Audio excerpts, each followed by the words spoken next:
China doesn't need America's permission to lead the world anymore, and it sure doesn't need oil like it used to. While the US was busy bombing the Middle East, pulling out of climate agreements and blaming everyone else for global instability, China quietly installed more solar panels and wind turbines in 1 month than most countries manage in a year. And while missiles flew between Israel and Iran, Beijing stepped in, not with warships or threats, but with diplomacy, calls for peace, and a plan for the future. This is after the US whined about Iran's threat of closing the Strait of Hormuz and begged China to intervene and talk Iran out of it. But here's the twist the Western analysts refuse to admit. China isn't just talking about peace, it's making itself immune to war's biggest economic weapon, oil. Let's break down what really happened in the past few weeks, and why the analyst claiming China's energy security depends on Middle Eastern oil might just be stuck in 2005. So first, the conflict. On June 13th, Israel launched an unprovoked strike against Iran, triggering a tense 12-day standoff that nearly lit the whole region on fire. And on June 22nd, the U.S. Air Force bombed Iran's nuclear sites under Trump's orders. While the West stayed glued to its Cold War playbook, China did something different.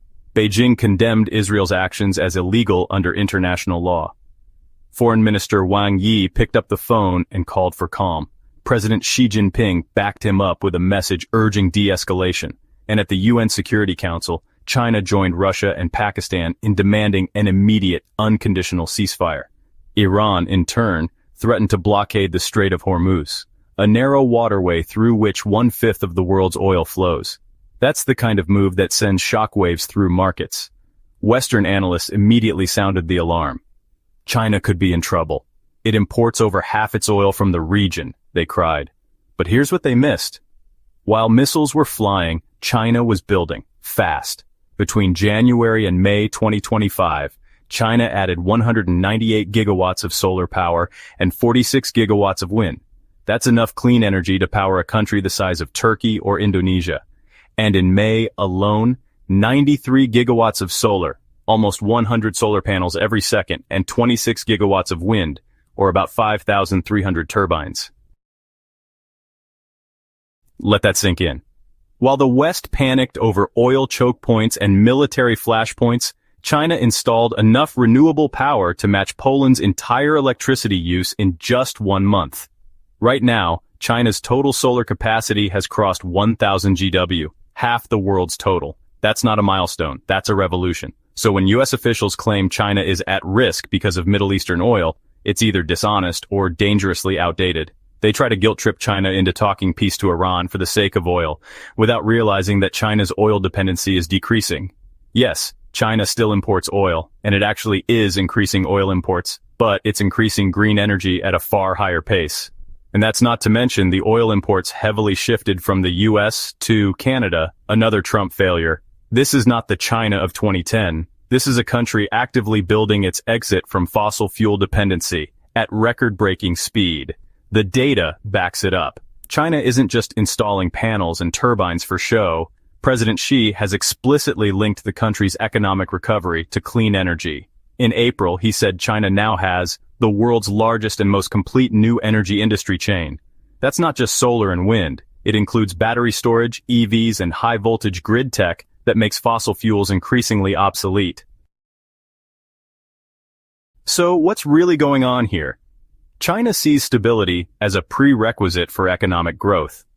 Unlike the US, it doesn't see the Middle East as a chessboard for regime change and arms deals. It sees it as a key economic partner and a source of energy it's learning to live without. That's why it acts diplomatically when war looms, not militarily. But let's not pretend diplomacy is easy. Beijing's stance during the Israel-Iran conflict, condemning Israeli aggression while staying neutral enough to talk to both sides, was a tightrope walk. And yes, its close ties with Iran make countries like Israel nervous. China signed a 25-year strategic deal with Tehran, included Iran in the Belt and Road, invited it to the Shanghai Cooperation Organization, and even held joint naval drills. That's what power looks like, economic reach backed by diplomatic engagement. But the West calls it bias. It complains that China can't be a fair mediator because it has too many ties to Iran. This is ironic coming from countries that hand Israel billions in military aid while claiming to be neutral peace brokers and bombing Iran at the same time. China doesn't need to pick sides in every Western war. It simply needs to protect its own interests. At the end of the day, it has to protect and provide for 1.4 billion people. And unlike India, it's doing a good job.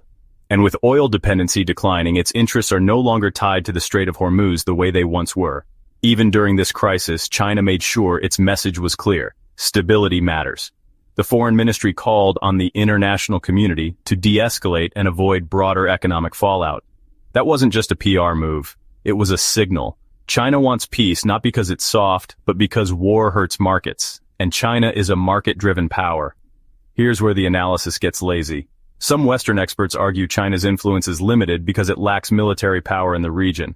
They say the US is still the security guarantor of the Middle East. True, for now. But let's look at the trend lines. The US is busy dropping bombs and pulling out of climate agreements like the Paris Accord. Trump literally said America wouldn't sabotage its own industries to fight climate change while accusing China of polluting with impunity. Meanwhile, China is exporting more clean energy tech than any other country on Earth, and installing more at home than anyone else. So who's really leading? In 2023, China helped Iran and Saudi Arabia normalize relations, a breakthrough that stunned the world. And in 2024, it mediated an agreement between rival Palestinian factions. Sure, it had help from Iraq and Oman, but who was absent? The US. That's not leadership. That's abandonment. And we see this happen a lot under Trump. And let's be honest. When American leadership means blowing up nuclear sites and dragging the world into chaos, countries will look elsewhere. China, with its calm diplomacy and massive green investments, looks increasingly like the adult in the room. Even when Chinese solar firms reported financial losses, over 8 billion yuan in Q1 this year, it wasn't because the industry is failing, it's because prices are falling from extreme overproduction. That's what happens in hyper-competitive sectors. Growing pains, not collapse. One Chinese executive described it as a death cycle, but that's not the whole picture. This is a market correction, not an obituary. Overcapacity in China means the world gets cheaper, clean energy. That's a global good, even if local firms have to fight for survival. And let's not forget, when you're pumping out nearly 100 solar panels per second, you're not dying, you're dominating. In fact, you're helping the rest of humanity ease off fossil fuels. China is reshaping the global energy map. It's insulating itself from oil-based conflicts. It's offering diplomatic alternatives in regions the West keeps destabilizing. And it's doing all of this while cutting emissions and powering its economy with the sun and wind. This is not just smart policy, it's a global strategy. And for those still clinging to the idea that China needs oil so badly that any Middle Eastern conflict threatens its entire economy, wake up, that world is gone. A new one is being built, and it's being wired with solar panels and spinning turbines, not oil pipelines and aircraft carriers. If you enjoyed this video, then please like, comment, and subscribe. Thanks for watching.